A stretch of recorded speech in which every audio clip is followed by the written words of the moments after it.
আসসালামু আলাইকুম এভরিওয়ান, কেমন আছেন সবাই? আশা করছি আল্লাহর রহমতে সবাই ভালো আছেন।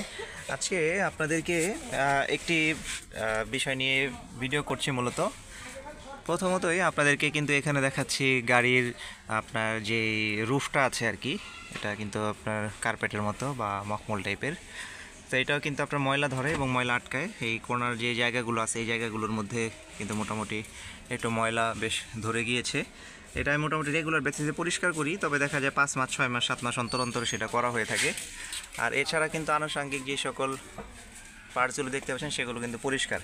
আজকে এই ভিডিওর টপিকটা হচ্ছে যে রিসেন্টলি আসলে যেহেতু রেগুলার উবার ড্রাইভ করা হয় বা ট্রিপ নেওয়া হয়ে থাকে, তো না চাইতে অনেকে দেখা যায় গাড়িতে আসলে অনেক রিকোয়েস্ট করে গাড়িতে যদি আসলে স্মোকিং নো স্মোকিং জোন এটা এই কেবিনের মধ্যে করা কোনোভাবেই মানে পারমিট করি না, যেহেতু আমি নিজেও করি না এবং এটা করা সমীচীন মনে করি না, যেহেতু এটা একটা বদ্ধ জায়গা এবং একটা এসি কেবিন। তো সেই ক্ষেত্রে দেখা যায় তারপরও অনেকের রিকোয়েস্টের ক্ষেত্রে দেখা যাচ্ছে অনেক সময় পারমিট করতে হয়। তো রিসেন্টলি যেটা প্রবলেমটা হয়েছে যে একজন দুজন গেস্ট যারা ছিলেন তারা আর কি স্মোক করেন, কিন্তু প্রবলেমটা হয় এটা এত মাত্রাতিরিক্ত হয়ে যায় যে ওনারা চলে যাওয়ার পরও যখন এয়ার ফ্রেশনার সামনে দেখতে পাচ্ছেন যে মাই রোমান্সের কিন্তু জেনুইন যে এয়ার ফ্রেশনার স্পেনে সেটা ইউজ করা, এবং আমার এই কম্পার্টমেন্টের মধ্যেও কিন্তু আরেকটা এয়ার ফ্রেশনার দেওয়া। তো সেটা দিয়ে আমি দেওয়ার চেষ্টা করছি, কিন্তু লাভ হয়নি, কারণ আসলে হওয়ার কথা না। এই জায়গাগুলোর মধ্যে যখন আপনার ব্যাড স্মেল বা স্মেলগুলো আটকে থাকে তখন কিন্তু গাড়ি থেকে কোনোভাবে গন্ধগুলো যায় না, এবং সিটগুলো দেখতে পাচ্ছেন কিন্তু নিট অ্যান্ড ক্লিন থাকে সবসময়, কার্পেটগুলো ক্লিন থাকে, কিন্তু বাট এইগুলো যে কার্পেটের মধ্যে যেগুলো স্মেল থাকে এগুলো যায় না। তো আজকে যেটা করব যে কিভাবে এই ব্যাড স্মেল বা স্মেলগুলো দূর করা যায়, অনাকাঙ্ক্ষিত স্মেলগুলো কি কি প্রক্রিয়া অনুসরণ করি এটা আপনাদেরকে একটু দেখাবো। আর পাশাপাশি এটা অবশ্যই আমি অনুরোধ করব, বেশিরভাগই হয়তো গাড়িতে কেউ স্মোক করে না বা পারমিট প্রদান করে না, না করাটাই ঠিক। এটা বিশেষ একটা ঝামেলা, আসলে স্মেলটা রয়ে যায় গাড়িতে। সুতরাং যারা স্মোক করে না তাদের জন্য কিন্তু এটা আসলে খুব পেইনফুল হয়, বিশেষ করে বাচ্চারা যখন ওঠে। তো সেদিকের কথা মাথায় রেখেই মূলত আমি আসলে এটা অ্যালাউ করি না। আমার তো আসলে খুব বেশি প্রবলেম না হলেও এই ছোট ছোট বাচ্চাদের কথা মাথায় রেখেই আসলে এই ব্যবস্থা নিতে হয়। তো চলেন আপনাদেরকে দেখাই যে কি কি প্রক্রিয়ার মাধ্যমে খুব সহজে, মোটামুটি বলা যায় 50 টাকা বা 60 টাকা খরচের মাধ্যমে নিজে নিজে আপনি এটা করতে পারবেন। এখন আপনারা যে রুফের অবস্থা দেখতে পাচ্ছেন, ক্লিনের পরে কেমন অবস্থা সেটা আপনাদেরকে একটু দেখাবো। এবং স্মেলটা তো আসলে বোঝানো যাচ্ছে না, এখন মোটামুটি গাড়িতে খুব হার্ড স্মেল দেওয়া থাকলেও এখন সেটা ওইভাবে পাওয়া যাচ্ছে না ওই স্মেলগুলোর জন্য, স্মোকের স্মেলের জন্য। তো যাই আপনাদেরকে আসলে প্রক্রিয়াটা একটু দেখাই। তো এই হচ্ছে আপনার কিছু প্রথমত দেখাচ্ছি। এখানে আপনার পানি খুব বেশি একটা লাগবে না, কারণ ওই রুফের যে জায়গাটা সেটা কার্পেট এবং মখমল টাইপের, এখানে বেশি পানি দেওয়া যাবে না, আঠা ছুটে যেতে পারে। এখানে এই পানির পরিমাণ খুবই অল্প পরিমাণ লাগে, হাফ মগনা। তারপর আপনার আমি নিয়েছি সার্ফ এক্সেল, যেহেতু এটা খুব বেশি ময়লা ক্লিয়ার করে মোটামুটি অন্যান্য ডিটারজেন্ট থেকে একটু হার্ড। এটা সার্ফ এক্সেলের টার্বো ক্লিন টেকনোলজির, মাত্র 5 টাকা। আর একটা শ্যাম্পু নিয়েছি যাতে এটা একটা স্মেলে একটা ভাব থাকে, যদিও সার্ফ এক্সেল দিলে অনেকটা রিফ্রেশমেন্টের ভাব চলে আসে। আর আরেকটা হচ্ছে ডিসইনফেক্ট ক্লিনার, সেটা হচ্ছে আপনার লাইজলের এই ফ্লোরালের যেই ফ্লেভার যেটা আছে এটা দিই। এছাড়াও লেমন দিতে পারেন, তবে লেমন ইউজ করি না, এটা দিতে পারেন। আর এটাতে লাইজল এবং ওয়াটারের কিছু সংমিশ্রণ করা আছে, এটা দিয়ে মোটামুটি নর্মালি সিট এবং অন্যান্য আনুষঙ্গিক জিনিসগুলো আমি মোটামুটি ক্লিনের মতো করি।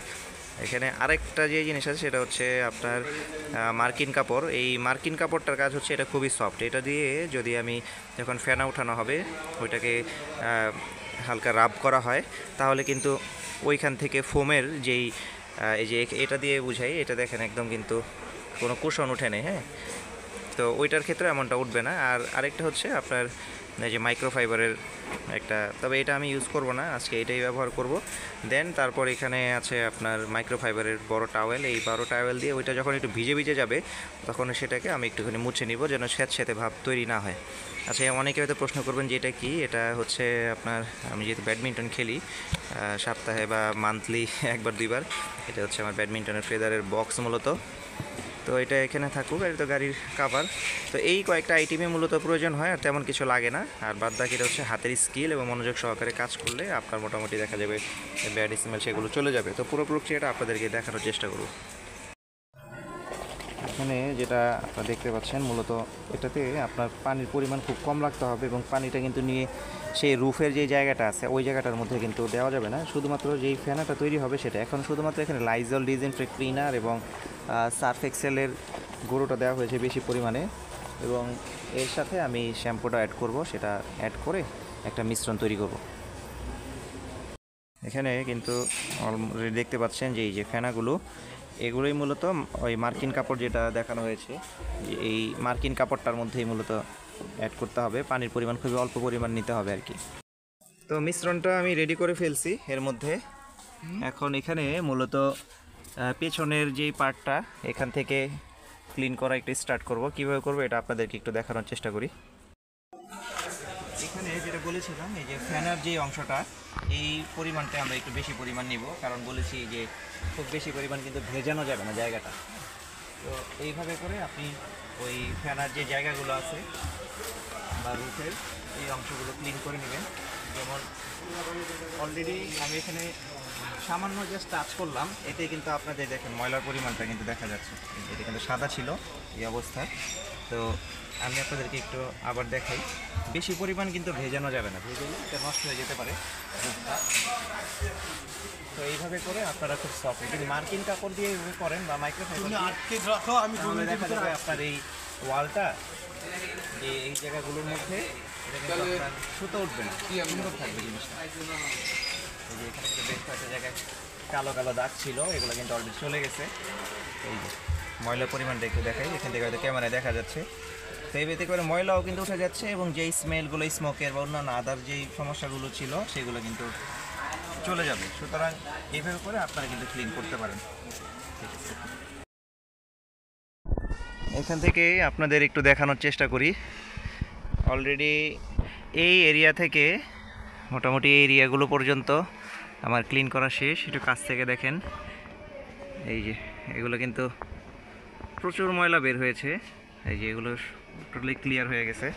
এই যে মাইক্রোফাইবার যে টাওয়েলটা আছে এটা দিয়ে কিন্তু আমি যে ভেজার যে অংশগুলো এগুলো আপনার মুছে ফেলার চেষ্টা করলাম।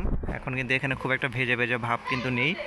এই যে এটা দিয়ে যখন মুছে ফেললাম তখন কিন্তু মাইক্রোফাইবার টাওয়েলের কারণে দেখা গেছে যে আপনার অন্যান্য ভিতরে যে আরও যেই এই হ্যান্ডেলবারগুলোর এখানে যে ময়লাগুলো থাকে এগুলো কিন্তু আপনার দেখা গেছে যে এইগুলোর মধ্যে থেকে কিন্তু ময়লা বেড়ে যায়, এর মধ্যে প্রচুর ময়লা থাকে। তো এগুলো দেখা যায় আপনার কিন্তু ক্লিন হয়ে যায়। আমি এই জায়গাটা একটু ঘষে দেখাই, এই দেখা যাচ্ছে মনে হয়। তো এখন কিন্তু এই পার্ট থেকে এই পর্যন্ত মোটামুটি ক্লিন করা, এটা আরও শুকালে আরও ব্রাইটনেস আসবে। আর সামনের পার্টটা আমি পরিষ্কার করবো, যে এই জায়গাটা কিন্তু এখনও হয়নি, বাট এই জায়গাটা কিন্তু পরিষ্কার। তো এইভাবে করে আপনারা করতে পারেন। যত সম্ভব চেষ্টা করবেন যে গাড়িতে যেহেতু পারফিউম ইউজ করা হয়, নর্মালি কোনোভাবে যেন এটার মধ্যে আসলে এমন কিছু খাওয়া দাওয়া বা ফুড অ্যালাউ করা ঠিক না, যাতে করে, কারণ এটা খুব পরিশ্রমের কাজ। মাথার উপরে আসলে হাত দিয়ে এইভাবে করে কাজ করা এটা কিন্তু খুব চারটেখানি কথা না, এটা কিন্তু বেশ হার্ডওয়ার্কের কাজ, কষ্ট হচ্ছে, গরমেও কষ্ট হচ্ছে। তো এই প্রক্রিয়ার মাধ্যমে আপনারা করতে পারেন। তারপরও কারো কোনো জিজ্ঞাসা থাকলে আমাকে বলতে পারেন, আমি আপনাদেরকে বিস্তারিত জানানোর চেষ্টা করব। তো এখানেই শেষ করছি, বাকি কাজগুলো করি। খুবই ক্লান্ত লাগছে, তো আর এখানে ভিডিওটা বড় করব না। তো ভালো থাকেন সবাই, আসসালামু আলাইকুম।